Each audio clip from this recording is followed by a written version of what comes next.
சூரியன் உண்டாக கடவுதுன்னு சொல்லல, சந்திரன் உண்டாக கடவுதுன்னு சொல்லல, நட்சத்திரங்கள் உண்டாக கடவுதுன்னு சொல்லல. சூரியன் இல்லாமல, சந்திரன் இல்லாமல, நட்சத்திரங்கள் இல்லாமல வெளிச்சம் உண்டாக கடவுது என்று சொன்ன உடனே அங்கே வெளிச்சம் உண்டாயிற்று.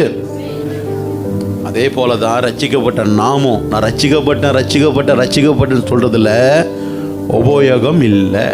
ரட்சிக்கப்பட்ட நான் என் வாழ்க்கையில் பரிசுத்த ஆவியானவருடைய ஒரு என்கவுண்டர் எனக்குள்ள நடக்காத வரைக்கும், பரிசுத்த ஆவியை நான் பெறாத வரைக்கும் நான் ரட்சிக்கப்பட்டு பிரயோஜனம் இல்லை. சரி, அபிஷேகம் பெற்றுக்கொண்டு நான் என்ன பண்ணுவேன்?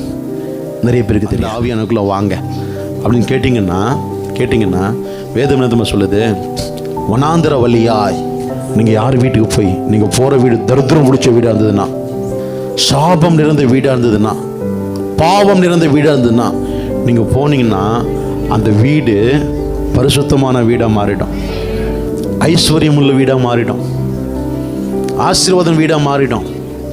அதான் அதுக்கு அர்த்தம். அந்த நதி வனாந்திர வழியாய் ஓடி. ஹலோ, கடல் தண்ணி எப்படி இருக்கும்? குடிப்பீங்களா கடல் தண்ணி? மூஞ்சி கழுவிங்களா?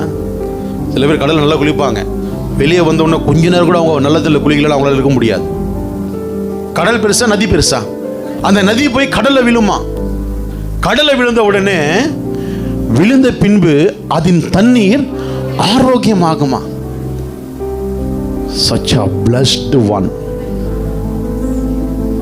ஆசீர்வதிக்கப்பட்டவர்கள். அபிஷேகம் பெற்றுக்கொண்டேன்னா இந்த பூமியில் வாழும்போது நீ பரலோகவாசி.